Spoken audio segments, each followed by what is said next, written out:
Um chute violento. Picolés voando pelo ar. Um homem de 62 anos vendo tudo o que tinha construído naquele dia se espatifar no chão sujo da praça, recolhendo um por um os picolés que havia preparado desde as 4 da manhã, enquanto um homem de uniforme preto olhava de cima com um sorriso satisfeito no rosto. É assim que se trata vagabundo, com pulso firme. Pega teus lixinhos e some daqui, vagabundo. Rogério Vasconcelos, chefe de segurança daquela região, tinha certeza absoluta de que era intocável. Ele não sabia, absolutamente não fazia ideia, que estava humilhando o pai de Helena Carvalho, desembargadora do Tribunal de Justiça de São Paulo, e de Carla Carvalho, delegada federal conhecida como a Delegada de Ferro.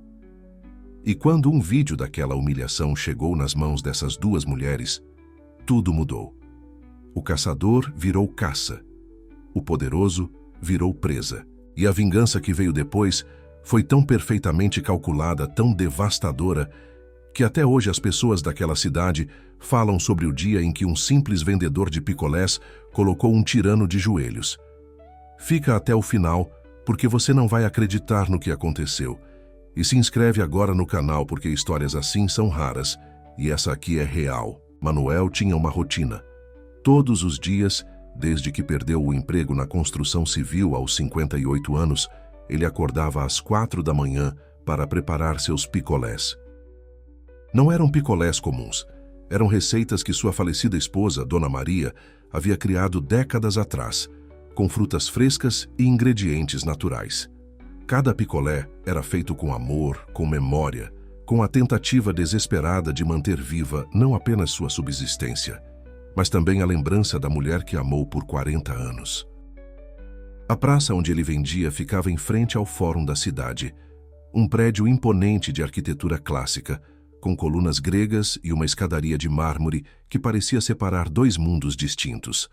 De um lado, as pessoas de terno e gravata, com suas pastas de couro e sapatos engraxados, subindo e descendo aqueles degraus com pressa e importância. Do outro, pessoas como Manuel tentando sobreviver, tentando existir, tentando não serem completamente invisíveis em uma sociedade que os havia esquecido há muito tempo. Naquela manhã específica, Manuel chegou à praça às 6 horas. O sol ainda não havia nascido completamente e a cidade tinha aquele silêncio peculiar que antecede o caos urbano. Ele começou a montar sua barraca, uma estrutura simples de metal enferrujado, coberta por uma lona azul rasgada em alguns pontos.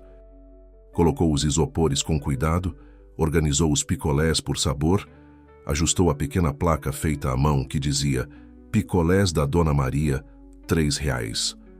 Aquele era seu pedaço de dignidade, seu pequeno negócio, sua forma de não pedir esmola, de não se curvar completamente diante das circunstâncias cruéis da vida. Mas o que Manuel não sabia era que, naquela manhã, sua presença ali incomodaria profundamente alguém muito poderoso. Alguém que considerava aquela praça sua propriedade particular. Alguém que via pessoas como Manuel não como seres humanos tentando sobreviver, mas como pragas urbanas que precisavam ser exterminadas. Por volta das 8 horas, quando a movimentação na praça começou a intensificar, um homem alto, de ombros largos e expressão severa, atravessou a rua vindo do fórum.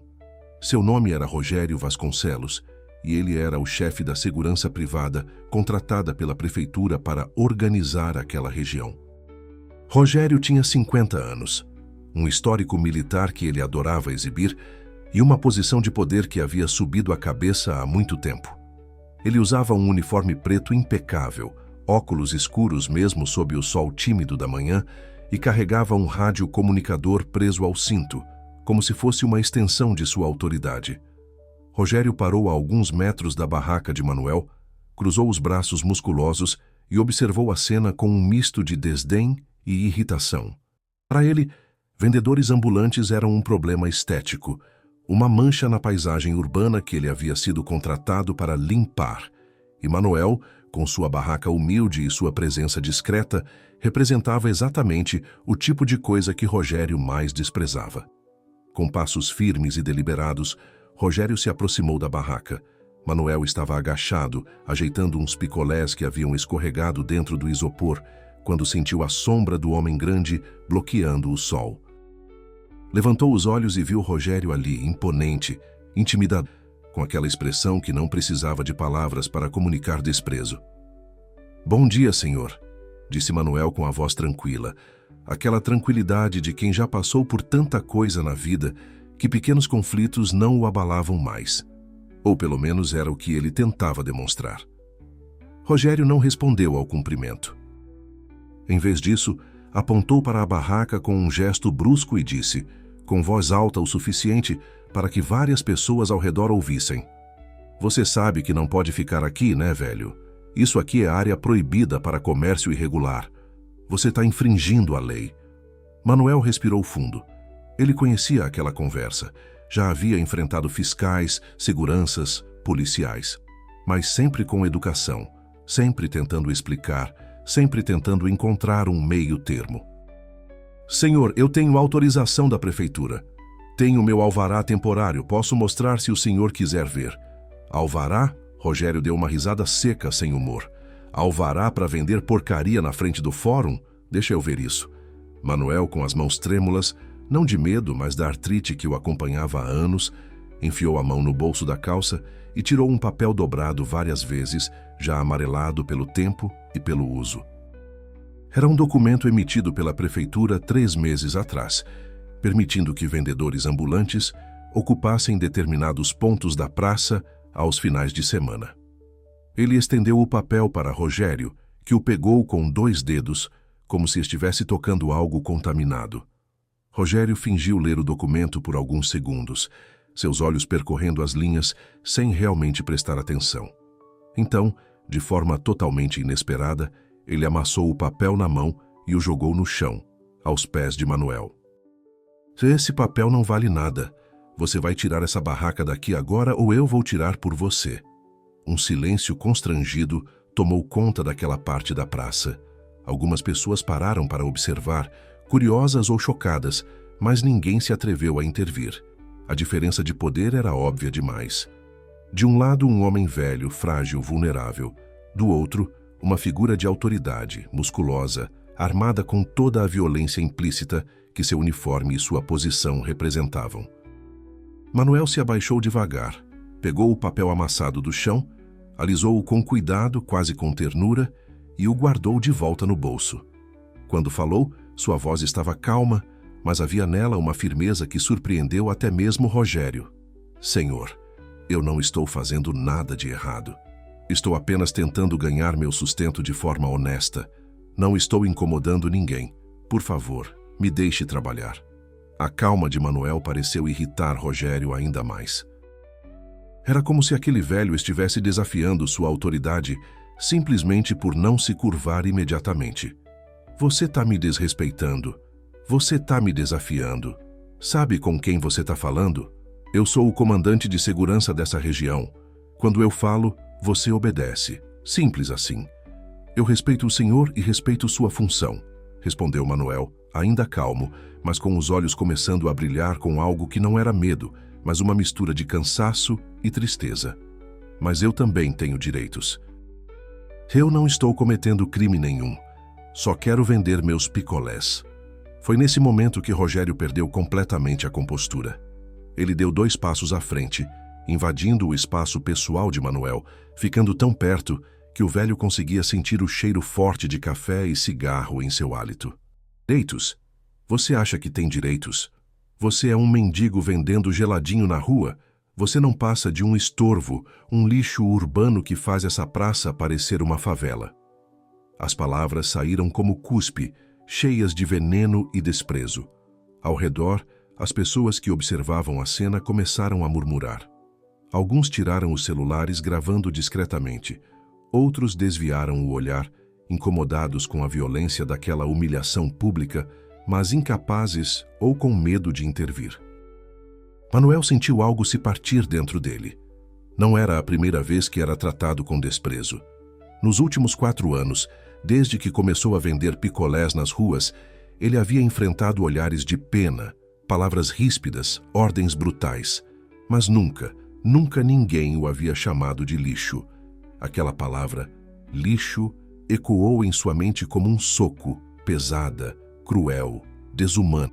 Seus olhos se encheram de lágrimas, mas ele piscou rapidamente, recusando-se a chorar na frente daquele homem, recusando-se a dar a ele essa vitória. Senhor, eu não sou lixo. Eu sou um trabalhador. Eu criei 2 filhas sozinho, trabalhei a vida inteira, sempre fui honesto. Eu não mereço ser tratado assim. Você não merece nada. Rogério praticamente cuspiu as palavras. Gente como você é que faz esse país ser uma vergonha. Vagabundos que não querem trabalhar de verdade, que ficam vendendo porcaria na rua, atrapalhando quem realmente produz. Você devia era estar pedindo esmola num semáforo, não fingindo que é empresário. E então, Rogério fez algo que mudaria tudo. Ele chutou a barraca de Manuel. Não foi um chute leve, acidental. Foi um chute forte, deliberado, violento. A estrutura de metal tombou para o lado com um barulho seco e metálico. Os isopores se abriram, e os picolés de Manuel, cada um feito com tanto cuidado, cada um representando horas de trabalho, rolaram pela calçada suja, alguns quebrando, outros começando a derreter sob o sol que agora brilhava forte. O mundo pareceu parar por um segundo. Manuel olhou para seus picolés espalhados pelo chão, para aqueles pequenos pedaços coloridos de sua dignidade agora destruídos, e algo dentro dele se despedaçou. Não chorou, não gritou. Apenas ficou ali, de pé, olhando para a destruição de seu trabalho, com uma expressão de dor tão profunda que era quase impossível de olhar. Rogério, por sua vez, parecia satisfeito com o que havia feito. Ele ajeitou o uniforme, passou a mão pelo cabelo e disse em voz alta, garantindo que todos ao redor ouvissem: "Tá vendo? É assim que se trata, vagabundo. Com pulso firme. Se deixar, eles tomam conta de tudo. Agora pega teus lixinhos aí e desaparece antes que eu chame a polícia de verdade e você passe a noite na cadeia." Algumas pessoas na praça estavam claramente incomodadas. Uma mulher de meia-idade, com uma bolsa cara e roupa elegante, murmurou para a amiga ao lado: "Isso é um absurdo. Ele não pode fazer isso." Mas ela não disse nada em voz alta. Ninguém disse. O medo, a indiferença, ou talvez a sensação de impotência diante de figuras de autoridade, mantinham todos em silêncio. Manuel se abaixou devagar, seus joelhos estalando com o movimento, e começou a pegar os picolés do chão, um por um. Alguns estavam quebrados, outros já meio derretidos, mas ele os pegava com cuidado, como se estivesse recolhendo pedaços de algo precioso, e de certa forma estava. Aqueles picolés representavam sua tentativa de manter a dignidade, de não se tornar um fardo para suas filhas, de não ser apenas mais um velho pobre e invisível esperando a morte chegar. Enquanto recolhia os picolés, Manuel pensou em suas filhas, Helena e Carla, 2 mulheres que ele havia criado sozinho depois que Maria morreu de câncer há 12 anos. Helena, a mais velha, sempre foi a estudiosa, a determinada, a que não aceitava injustiças. Carla, 2 anos mais nova, tinha o temperamento forte da mãe, uma chama interior que não se apagava diante de nada. As 2 haviam lutado, estudado, vencido todas as barreiras que a pobreza e o preconceito colocaram em seus caminhos. E agora eram mulheres poderosas, respeitadas, temidas até. Helena era desembargadora do Tribunal de Justiça de São Paulo, uma das mais jovens da história a alcançar aquela posição. Carla era delegada da Polícia Federal, especializada em crimes de corrupção e abuso de autoridade. E nenhuma delas sabia que o pai estava ali, naquela praça, naquele momento, sendo humilhado publicamente por um segurança prepotente. Manuel nunca havia contado às filhas que estava vendendo picolés. Quando elas ligavam, e ligavam com frequência, ele mentia. Dizia que estava bem, que tinha uma aposentadoria suficiente, que não precisava de nada. A verdade era que ele mal conseguia pagar o aluguel do pequeno quarto onde morava, na periferia da cidade, a 2 horas de ônibus daquela praça. A aposentadoria de pedreiro mal cobria as contas básicas. Mas Manuel tinha orgulho. Aquele tipo de orgulho teimoso e autodestrutivo que faz um homem preferir passar fome a pedir ajuda aos filhos. Ele sabia que se Helena e Carla descobrissem sua situação, ficariam destroçadas de culpa. Elas já ofereciam dinheiro todo mês, insistiam em pagar um apartamento melhor para ele, em dar uma vida mais confortável. Mas Manuel recusava sempre. Vocês já fizeram demais por mim, ele dizia. Me deram o orgulho de ver vocês vencerem. Isso é mais que suficiente. Mas claro, não era. Nunca era. E agora, ali naquela praça, recolhendo picolés derretidos do chão enquanto um homem o chamava de lixo, Manuel se perguntou se seu orgulho não era apenas uma forma disfarçada de teimosia estúpida. Depois de recolher todos os picolés que conseguiu salvar, Manuel começou a desmontar o que restava de sua barraca. Rogério continuava ali de braços cruzados, observando com satisfação, como um predador que acabara de dominar sua presa. É isso aí, velho. Aprende teu lugar. E não volta aqui, tá me ouvindo? Se eu te ver de novo nessa praça, vai ser muito pior. Manuel não respondeu. Apenas continuou desmontando a barraca, dobrando a lona rasgada, guardando as peças de metal enferrujado. Cada movimento era lento, doloroso. Não apenas fisicamente, mas emocionalmente. Era como se ele estivesse desmontando não apenas uma barraca, mas toda sua tentativa de dignidade, toda sua luta para não ser invisível, para não ser esquecido. Quando finalmente terminou, Manuel colocou tudo em uma sacola grande e rasgada, pegou seus 2 isopores, agora quase vazios, e começou a se afastar. Ele andava devagar, curvado pelo peso não apenas da bagagem, mas de algo muito mais pesado que ele carregava dentro do peito. Enquanto caminhava, algumas pessoas na praça o observavam com pena, outras com indiferença, e algumas com algo que poderia ser interpretado como culpa por não terem feito nada. Mas nem Manuel nem Rogério perceberam que uma das pessoas que presenciaram toda a cena era uma jovem advogada chamada Júlia, que trabalhava no escritório de advocacia localizado em frente à praça. Júlia havia filmado toda a humilhação com seu celular, e ela não filmou por curiosidade mórbida ou para postar em redes sociais. Ela filmou porque reconheceu Manuel. 3 meses atrás, Júlia estava saindo tarde do escritório quando foi abordada por 3 homens em uma rua mal iluminada. Eles queriam sua bolsa, seu celular, talvez mais. Ela estava paralisada de medo quando, de repente, um homem velho apareceu, Manuel, voltando para casa depois de um dia vendendo picolés. Ele não era forte, não era jovem, não podia lutar contra 3 homens, mas ele fez barulho. Gritou, chamou atenção, fez com que os assaltantes fugissem. E então, com uma gentileza que Júlia nunca esqueceria, ele a levou até um lugar seguro, esperou com ela até que um táxi chegasse e recusou qualquer recompensa. Só fiz o que qualquer pessoa decente faria, ele disse com um sorriso tímido. Desde então, Júlia sempre comprava picolés de Manuel quando o via na praça. E agora, vendo aquele homem gentil e corajoso ser humilhado daquela forma, ela sentiu uma raiva profunda crescendo dentro dela. Ela sabia o que precisava fazer. Manuel chegou em casa por volta do meio-dia. O quarto era pequeno, mal ventilado, com um cheiro de mofo que ele já nem percebia mais. Havia uma cama de solteiro encostada na parede, um fogão velho em um canto, uma geladeira barulhenta e uma mesa de plástico com uma cadeira. Nas paredes, fotos emolduradas de Maria, de Helena e Carla em várias idades, lembretes visuais de por que ele continuava lutando.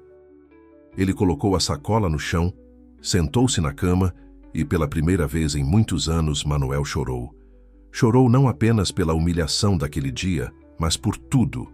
Pela saudade de Maria, pela solidão que o consumia, pelo corpo que não respondia mais como antes, pela sensação de inutilidade que crescia dentro dele a cada dia. Chorou porque era duro, tão duro tentar manter a dignidade em um mundo que parecia determinado a tirá-la de você a cada oportunidade. Enquanto isso, na delegacia da Polícia Federal localizada no centro de São Paulo, Carla estava em sua sala revisando um caso complexo de corrupção envolvendo políticos e empresários. Ela era conhecida como a Delegada de Ferro, uma mulher que não aceitava pressões, que não se deixava intimidar, que tratava poderosos e pobres com a mesma régua da lei. Seu telefone tocou. Era Júlia, uma ex-colega de faculdade. Carla, você precisa ver isso, disse Júlia sem preâmbulos. Acabei de presenciar uma cena horrível na praça em frente ao fórum. Um segurança humilhou e agrediu um vendedor ambulante idoso. Eu filmei tudo. E, Carla, eu acho que você conhece esse homem. Carla franziu a testa. Como assim conheço? Manda seu e-mail. Vou enviar o vídeo agora. Carla forneceu o e-mail e, menos de um minuto depois, estava abrindo o arquivo de vídeo. Os primeiros segundos mostraram a barraca de picolés, a placa escrita à mão. O coração de Carla parou. Picolés da Dona Maria. Aquele era o nome de sua mãe. Ela aumentou o volume, assistiu à discussão, viu o rosto do vendedor e sentiu o mundo desabar. Era seu pai.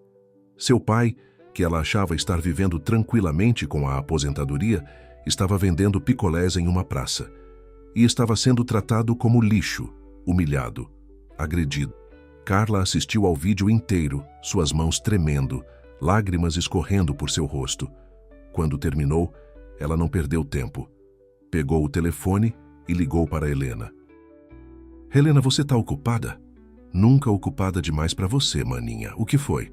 Você precisa ver uma coisa. Tô mandando um vídeo agora. Depois me liga. Helena estava em seu gabinete no tribunal, revisando processos quando recebeu o vídeo. Ela o abriu, sem entender bem o que estava prestes a ver. E então, em menos de 3 minutos, seu mundo inteiro se transformou. Ali estava seu pai, seu querido pai que sempre foi forte, digno, orgulhoso, sendo tratado como um objeto descartável por um homem que claramente adorava abusar de seu poder. Helena não era de chorar. Sua profissão a havia ensinado a controlar emoções, a manter a frieza necessária para julgar casos difíceis. Mas naquele momento, sozinha em seu gabinete, ela chorou. Chorou de dor, de raiva, de culpa. Como ela não havia percebido? Como ela não havia insistido mais? Como ela havia deixado seu pai chegar a esse ponto? Ela ligou para Carla de volta. Eu vi. Ele nunca nos contou, Helena. Ele nunca pediu ajuda. Mas agora ele vai ter ajuda, querendo ou não. A voz de Helena estava diferente agora. Não era mais a voz quebrada de uma filha destroçada. Era a voz fria, calculista, de uma desembargadora que acabara de decidir que alguém iria pagar caro pelo que fez. O que você está pensando? Perguntou Carla. Primeiro a gente vai encontrar o pai. Agora, hoje, e vamos conversar com ele. Depois a gente vai cuidar desse Rogério Vasconcelos e de quem mais estiver protegendo ele. Carla sorriu, mesmo com lágrimas ainda nos olhos. Eu já estou levantando tudo sobre ele. Nome completo, endereço, histórico criminal, vínculos empregatícios, tudo. Esse cara não sabe o tamanho da merda em que se meteu. As duas desligaram e, em menos de 1 hora, estavam a caminho da casa de Manuel. Elas sabiam o endereço.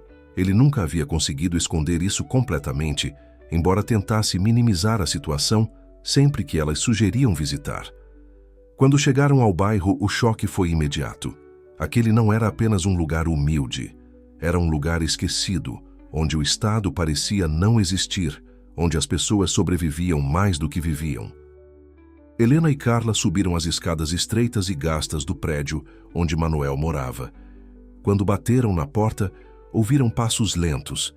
Manuel abriu a porta e, ao ver suas 2 filhas ali, seu rosto passou por uma sequência rápida de expressões, surpresa, confusão, e então algo que parecia terror misturado com vergonha. Helena, Carla, o que vocês estão fazendo aqui? Podemos entrar, pai? Perguntou Helena, sua voz estranhamente calma. Manuel hesitou, mas saiu da frente da porta. Elas entraram e olharam ao redor. O quarto minúsculo, as condições precárias, a barraca desmontada em um canto, os picolés derretendo dentro dos isopores. Tudo ali contava uma história de luta silenciosa e orgulho autodestrutivo. Pai, começou Carla, sua voz tremendo, a gente viu o vídeo. A gente sabe o que aconteceu hoje e a gente sabe que você está vendendo picolés. O rosto de Manuel fechou. Ele virou-se de costas para as filhas, incapaz de encará-las. Como vocês descobriram? Isso não importa agora, disse Helena se aproximando. O que importa é por que você não nos contou, por que você está passando por isso sozinho. Porque eu não queria ser um fardo, explodiu Manuel, sua voz saindo mais alta do que ele pretendia. Vocês duas já têm suas vidas, suas carreiras, suas responsabilidades. Eu não ia ser mais um peso. Eu sempre cuidei de vocês, sempre. E quando eu finalmente consegui ver vocês voando com as próprias asas, eu não ia ser o velho patético que atrapalha tudo. Você nunca seria um fardo. Carla estava chorando agora, sem se importar em esconder. Você é nosso pai. Você é a razão de a gente ser quem é hoje. Tudo o que a gente conquistou foi porque você trabalhou até os ossos, porque você nunca desistiu da gente, porque você nos ensinou o que é dignidade e honra. E você acha que a gente ia achar que cuidar de você é um fardo? Manuel se virou, e suas filhas viram o rosto do pai marcado por lágrimas. Eu só queria continuar sendo útil, continuar tendo um propósito. Não queria ser apenas o velho aposentado esperando vocês visitarem por pena. Helena abraçou o pai, seguida por Carla. Os três ficaram ali, no meio daquele quarto minúsculo, chorando juntos, liberando anos de não ditos, de orgulho mal colocado, de amor que se expressava de formas tortas. Pai, disse Helena finalmente, afastando-se um pouco, mas segurando firme os ombros de Manuel. Hoje você vai sair daqui. Você vai morar com uma de nós. Não é pedido, é ordem. E a gente vai resolver essa situação do picolé, mas não do jeito que você está pensando. Como assim? Perguntou Manuel. Carla sorriu e havia algo perigoso naquele sorriso. Aquele homem que te humilhou hoje, pai, aquele Rogério Vasconcelos, ele não sabe com quem mexeu, e ele vai descobrir da pior forma possível. Nos dias seguintes, Rogério Vasconcelos continuou sua rotina normalmente. Ele chegava à praça toda manhã, intimidava vendedores ambulantes, exercia seu poder de forma arbitrária e voltava para casa sentindo-se importante, necessário, temido. Ele adorava ser temido. Fazia com que ele se sentisse especial, relevante em um mundo que, de outra forma, provavelmente o ignoraria. O que Rogério não sabia era que, enquanto ele dormia tranquilamente em sua casa no subúrbio, acreditando estar intocável, havia duas mulheres que não dormiam. Duas mulheres que estavam revisando cada detalhe de sua vida com a precisão de cirurgiãs prestes a fazer uma operação delicada e fatal. Carla, usando seus recursos como delegada federal, descobriu coisas interessantes sobre Rogério. Ele não era apenas um segurança abusivo. Ele estava envolvido em um esquema de extorsão contra vendedores ambulantes. Cobrava taxas de proteção deles. Os que pagavam podiam trabalhar, os que não pagavam eram expulsos violentamente, como Manuel. Além disso, ele tinha vínculos com políticos locais corruptos que se beneficiavam desse esquema, recebendo propinas em troca de manter Rogério em sua posição de poder. Helena, por sua vez, começou a investigar os contratos da empresa de segurança que empregava Rogério. Descobriu superfaturamento, irregularidades nas licitações, favorecimento político. Era um ninho de corrupção tão profundo que ela quase não acreditou quando viu todos os documentos organizados. A gente podia simplesmente prender esse cara e acabar com isso, disse Carla durante uma reunião com Helena no escritório da delegacia. Podia, concordou Helena, mas seria muito simples, muito rápido. Esse homem humilhou nosso pai publicamente. Ele precisa entender o que fez. Precisa sentir o que o pai sentiu. O que você está sugerindo? Que a gente organize um encontro público, oficial, na mesma praça onde tudo aconteceu. Uma cerimônia de homenagem a cidadãos exemplares que contribuem para a comunidade. E adivinha quem vai estar lá? Carla entendeu imediatamente e sorriu. Você é diabólica, maninha. Aprendi com você. 2 semanas depois, cartazes apareceram pela cidade anunciando uma cerimônia especial na praça, em frente ao fórum. A prefeitura, em parceria com o Tribunal de Justiça e a Polícia Federal, iria homenagear cidadãos que representavam o verdadeiro espírito de São Paulo. Trabalhadores honestos, pessoas que lutavam diariamente para sustentar suas famílias com dignidade. Haveria autoridades presentes, cobertura da imprensa, e uma oportunidade para a comunidade se reunir e celebrar.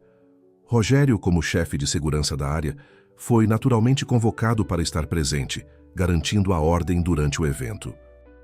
Ele aceitou sem suspeitar de nada, até sentindo-se importante por participar de algo oficial. No dia da cerimônia, a praça estava cheia.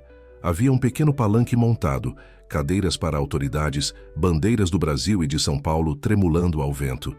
Jornalistas de várias mídias estavam presentes, câmeras prontas. A população local também compareceu, curiosa sobre o evento.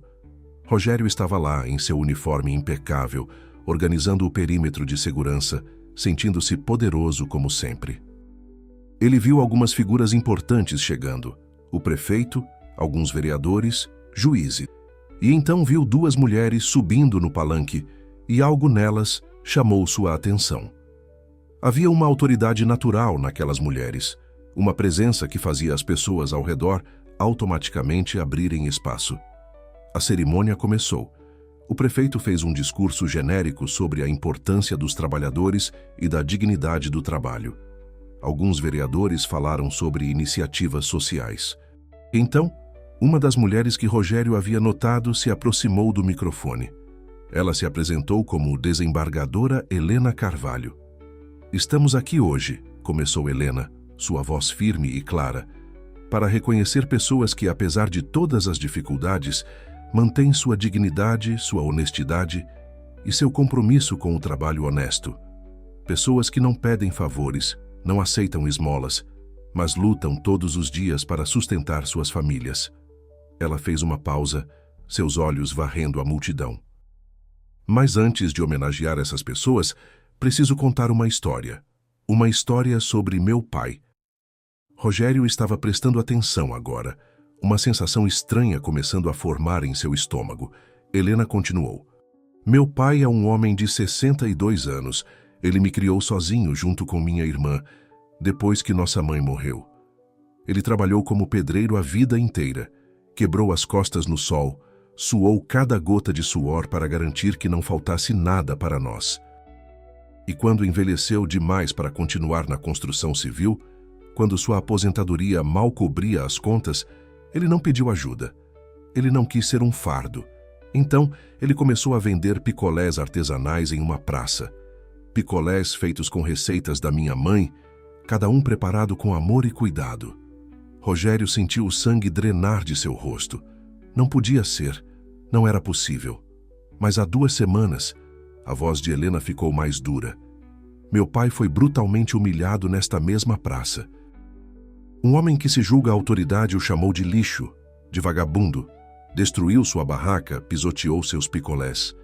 E fez tudo isso publicamente diante de dezenas de testemunhas, como se humilhar um idoso fosse uma demonstração de poder. O silêncio na praça era absoluto agora. Todas as câmeras estavam focadas em Helena. Rogério queria desaparecer, queria correr, mas suas pernas não respondiam. "E o mais triste", continuou Helena, "é que esse homem, esse segurança que se acha dono da praça, não tinha ideia de quem estava humilhando. Não sabia que aquele vendedor ambulante, aquele homem que ele chamou de lixo, era pai de uma desembargadora e de uma delegada federal. Mas sabem o que é mais importante? Isso não deveria importar. Meu pai não merecia ser tratado com respeito porque suas filhas são poderosas. Ele merecia ser tratado com respeito porque é um ser humano, porque é um trabalhador honesto, porque tem dignidade." Carla, que estava ao lado de Helena, pegou o microfone. "Eu sou a delegada federal Carla Carvalho. E nas últimas 2 semanas, minha equipe e eu investigamos profundamente o que aconteceu com nosso pai. E descobrimos que não foi um incidente isolado. Descobrimos um esquema sistemático de extorsão, de abuso de poder, de corrupção envolvendo segurança privada, vendedores ambulantes e políticos locais." Rogério estava pálido agora, suando frio, sentindo o mundo desmoronar ao seu redor. Ele olhou para os lados, procurando uma saída, mas agentes da Polícia Federal já haviam discretamente cercado a área. "Rogério Vasconcelos", disse Carla, seus olhos encontrando os dele na multidão. "Você está preso. Não apenas por agressão e abuso de autoridade contra meu pai, mas por extorsão, associação criminosa e vários outros crimes que vamos detalhar na delegacia. Os agentes se moveram rapidamente, pegando Rogério antes que ele pudesse reagir. As câmeras capturaram tudo. O homem que se achava intocável sendo algemado publicamente na mesma praça onde havia humilhado tantos. Mas a cerimônia ainda não havia acabado. Helena voltou ao microfone.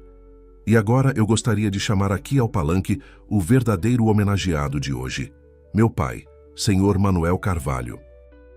Manuel, que estava na multidão tentando permanecer invisível, sentiu mãos gentis o empurrando para frente. As pessoas abriam caminho, e ele viu que não eram olhares de pena que recebia agora, mas de respeito, de admiração. Quando finalmente chegou ao palanque e abraçou suas filhas, a multidão explodiu em aplausos. Helena e Carla se revezaram contando histórias do pai, de seus sacrifícios, de sua força, de como ele havia sido o alicerce sobre o qual elas construíram suas vidas. E então fizeram algo completamente inesperado.